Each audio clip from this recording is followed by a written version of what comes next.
is Olga, and today I want to help you to become closer to your perfect English. The topic of our lesson is English is the language of international communication. Today we will remember the difference between the words and word combinations which are often mixed up. Also, we will remember what is the first and second conditionals and how to use them. First of all, let's try to understand what makes a good teacher and what makes a good learner.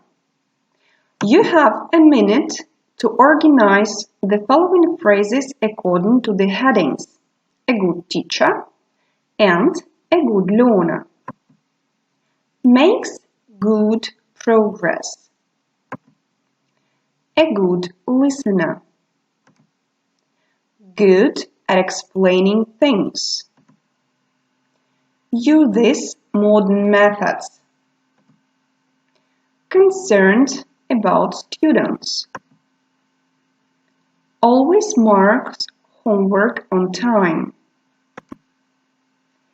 Pays attention in class. Works hard. Now, look at the answers and think if you could add something else to any of the groups. You did a good job, but to be a good learner, you also have to remember the difference between some words which are often mixed up. Feel the difference: to pass an exam, to take an exam. I'm going to take an exam in June. I really hope I'll pass it. If I don't pass, I'll take the exam again in November. To know, to find out. If you know something, you already have the information. Andy knows what time the train leaves. If you find something out, you learn new information for the first time. I will find out the information about trains tomorrow. To learn, to teach, to study. To learn is to get new knowledge or skills. I want to learn how to drive. When you teach someone, you give him or her new knowledge or skills. My dad taught me to drive. When you study, you go to classes, you read books, etc. You try to understand new ideas and facts. He is going to study biology at university.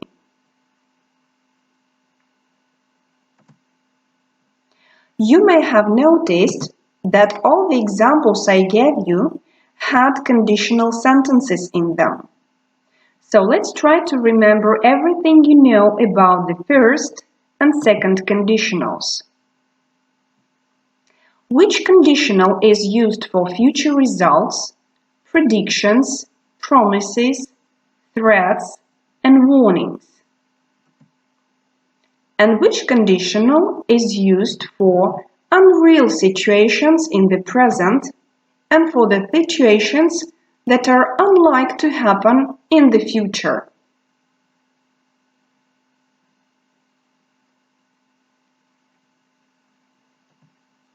I'm sure you did it right. The first one is used for future results and predictions, and the second is used for unreal situations and dreams. Now it's time to check how well you understand it. Refer each sentence to the correct type of conditionals. If I knew English well, I could travel all over the world. You can't work abroad unless you know English well. Even if you know little, you can always try to get better. English wouldn't be such an important language in the world if fewer people spoke it. Unless you study regularly, you won't be successful.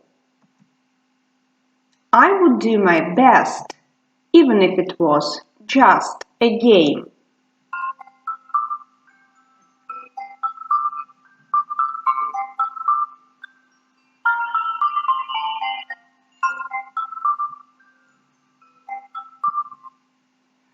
Let's check the answers. Perfect.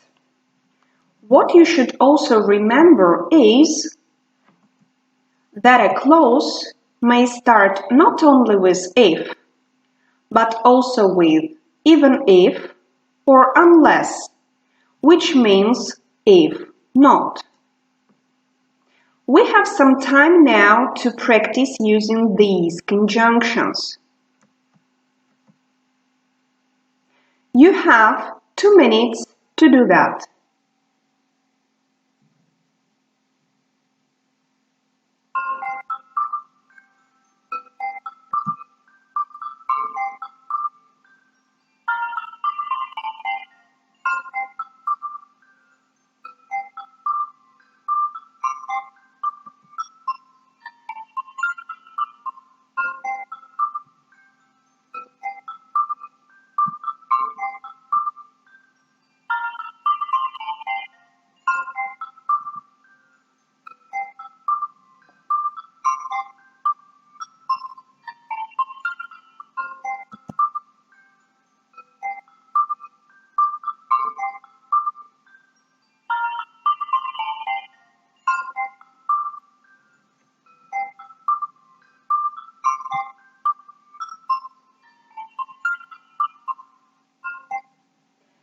It's time to check now.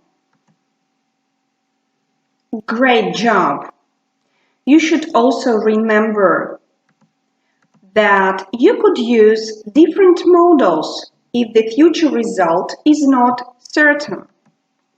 These modals express possibility. If Hamlet kills Claudius, the guilt could drive him crazy. If you go to Sarah's around dinner time, you might get something to eat. You may get lost if you go there by the back roads. You can do it if you try. Let's practice one more time. Use different modal verbs.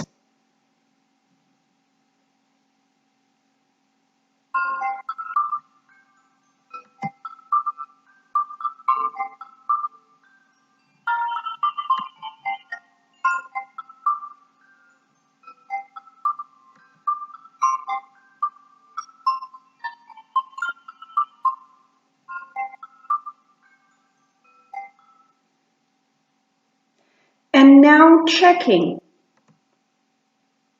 But actually, I have to tell you that here, different answers are possible because they all have similar meaning. So today we have revised how to form and use first and second conditional sentences. And also we found out the difference between some words with very close meaning. As a home task, you should write a composition of about 120-140 words using 5 or 6 conditional sentences.